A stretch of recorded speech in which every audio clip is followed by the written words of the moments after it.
बिस्मिल्लाहिर्रहमानिर्रहीम। कुरान करीम का मौजज़ा। दोस्तों, कुरान पाक का मौजज़ा देखें। इस अल्लाह वाले ने कुरान की आयत शिफा पढ़ी और गूंगी और बहरी खातून का इलाज किया और वो खातून सुनने और बोलने भी लगी। अल्लाह अकबर कबीरा।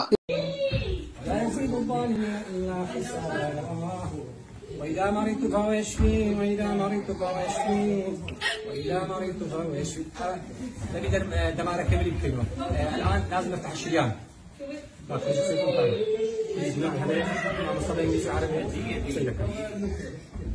ما في لنا كل ذلك. وإذا مرضت فهو يشفين وإذا مرضت فهو يشفين.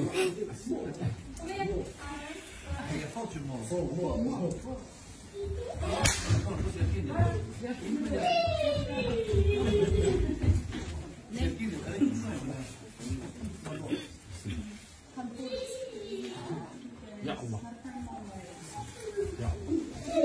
يا أيها الناس قد جاءتكم موعظة من ربكم وشفاء لما في الصدور وهدى ورحمة للمؤمنين.